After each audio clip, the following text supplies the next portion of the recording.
Warum vergleichen wir uns immer mit anderen?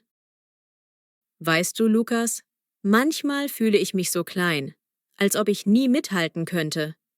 Ich scrolle durch Instagram oder TikTok und da ist es. Perfekte Urlaubsfotos mit türkisfarbenem Wasser, Leute, die ihre Karriereerfolge feiern, dieses ganze glückliche Leben, das mir aus dem Bildschirm entgegenlacht. Warum vergleiche ich mich ständig mit denen? Warum kann ich nicht einfach aufhören? Ich kenne dieses Gefühl, Eva.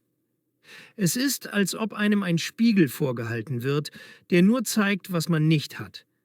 Aber hast du schon mal darüber nachgedacht, dass das, was wir da sehen, nur die halbe Wahrheit ist? Social Media ist wie ein Schaufenster. Poliert, inszeniert, aber selten echt. Es ist kein Leben, es ist eine Ausstellung. Das sagst du so leicht, Lukas. Aber jeden Tag sehe ich diese Bilder. Schicke Outfits, die ich mir nie leisten könnte. Perfekte Momente mit Sonnenuntergängen und Lachen. Und fühle mich, als ob alle ein makelloses Leben führen, während ich hier nur vor mich hin stolpere. Mein Alltag ist grau dagegen. Arbeit, Wohnung, abends Netflix, weil ich zu müde bin, um mehr zu tun. Genau das ist die Falle, Eva. Die meisten zeigen nur die Highlights, die 5 Minuten, in denen alles stimmt. Wer postet schon, wie er nach einem Streit mit seinem Chef heimkommt und sich fragt, ob er den Job schmeißt? Oder wie viel Chaos hinter einem perfekten Foto steckt? Das bleibt unsichtbar, weil es nicht ins Bild passt. Toll. Aber das hilft mir nicht wirklich, wenn ich sehe, wie jemand seinen Traumurlaub in Bali genießt, während ich hier sitze und Rechnungen zähle.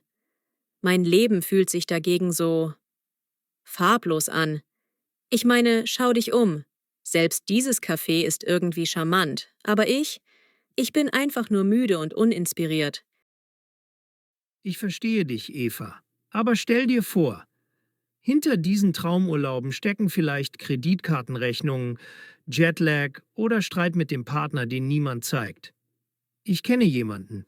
Immer perfekte Workout-Bilder auf Insta, definierte Muskeln, strahlendes Lächeln. Was niemand sieht, die chronischen Schmerzen, mit denen er kämpft, die Tage, an denen er kaum aus dem Bett kommt. Das ist die Realität hinter den Kulissen. Das ist ein Punkt, ja. Vielleicht ist nicht alles so glänzend, wie es aussieht. Aber selbst wenn ich das weiß, macht mich dieser ständige Vergleich fertig. Ich sehe, wie ein Freund einen neuen Job feiert oder eine Kollegin ihre Hochzeit plant. Und sofort denke ich, was stimmt mit mir nicht? Warum bin ich nicht so weit? Selbstzweifel sind normal, Eva.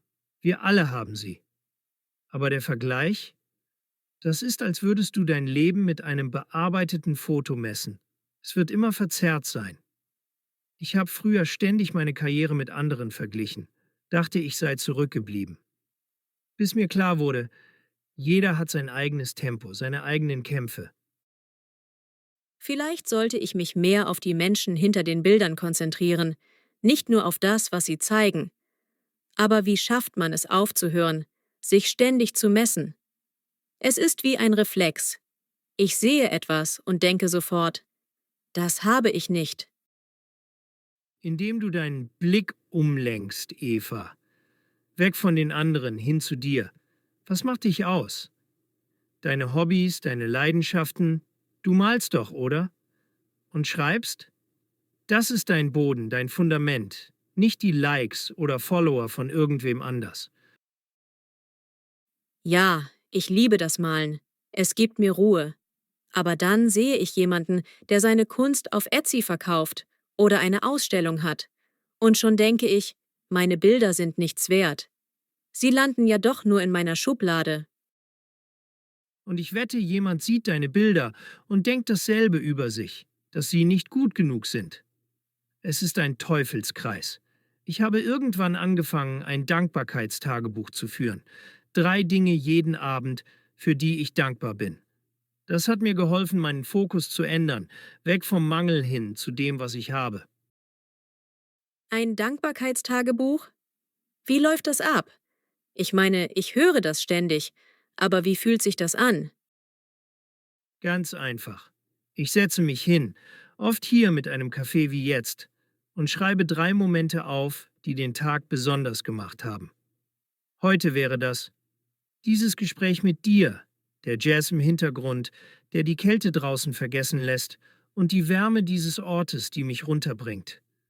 Es sind die kleinen Dinge, die zählen, Eva, nicht die großen Highlights. Das klingt beruhigend. Vielleicht sollte ich es versuchen. Aber manchmal fühlt sich mein Kopf so laut an, voller Gedanken, voller Zweifel, dass ich das Gute gar nicht sehe.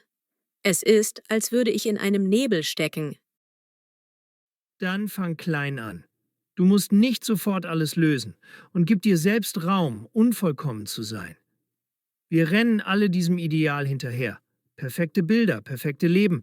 Aber echt zu sein, mit Fehlern und allem, ist doch viel stärker, findest du nicht? Ich meine, schau uns an. Wir sitzen hier, reden über unsere Unsicherheiten und irgendwie fühlt sich das echter an als jedes Instagram-Post.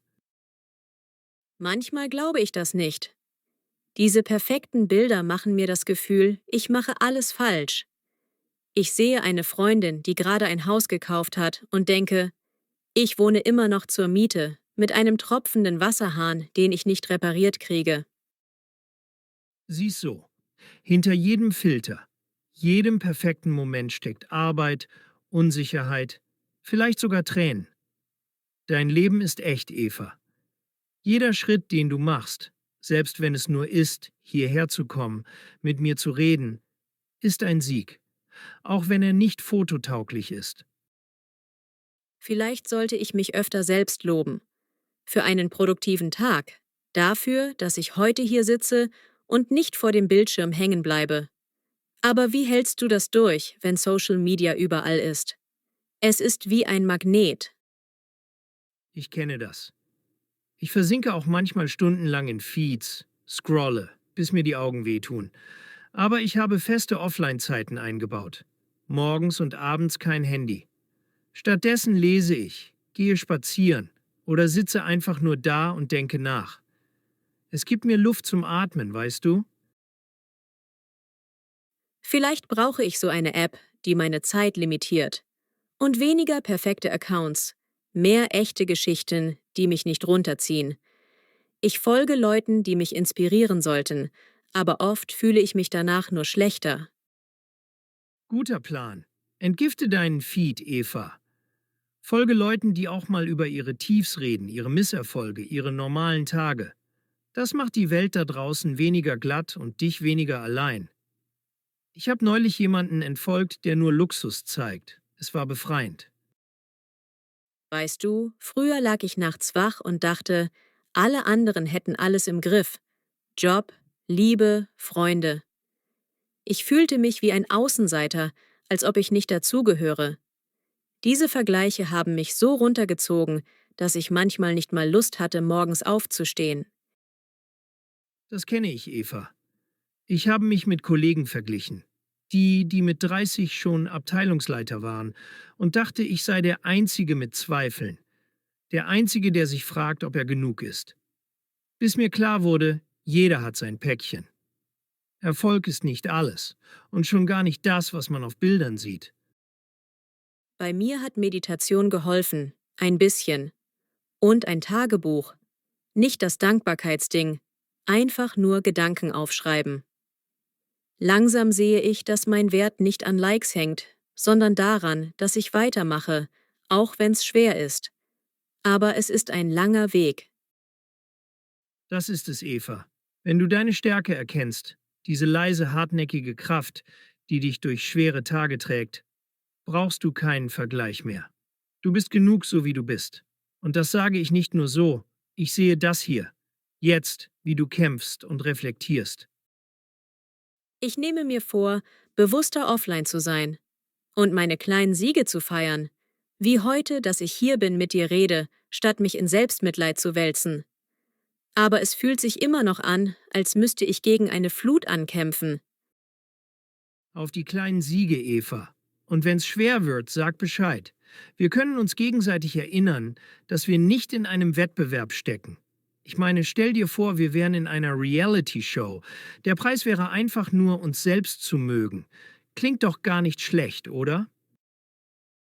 Eine Anti-Vergleichsgruppe? Ich bin dabei. Danke, Lukas. Dieses Gespräch fühlt sich an wie ein Neustart, als ob ich endlich mal Luft hole, statt unterzugehen. Gern geschehen. Lass uns diesen Abend nehmen und sagen, ab jetzt zählt unser Weg, nicht die Highlights der anderen. Und wenn der Jazz hier uns eines lehrt, dann, dass das Leben improvisiert ist, nicht perfekt geplant. Ich gehe heute heim, schreibe 3 Dinge auf, für die ich dankbar bin. Vielleicht dieses Café, deine Worte, meinen Mut, hier zu sein. Und ich fange an, mein Leben mit meinen Augen zu sehen, nicht durch irgendeinen verdammten Filter. Das ist der Geist, Eva. Und wenn du zweifelst, bin ich hier. Ein Anruf, eine Nachricht entfernt. Zusammen lassen wir diesen Vergleichskram hinter uns. Schritt für Schritt. Schritt für Schritt. Und vielleicht finde ich ja doch noch raus, dass mein grauer Alltag gar nicht so grau ist, dass er seine eigenen Farben hat, die ich nur sehen muss. Genau. Deine Farben, Eva, nicht die von anderen. Und wenn wir uns das nächste Mal hier treffen, erzählst du mir, wie's läuft. Mit dem Tagebuch mit dir. Deal? Deal. Und danke, dass du mich heute daran erinnerst, dass ich nicht allein bin in diesem Chaos.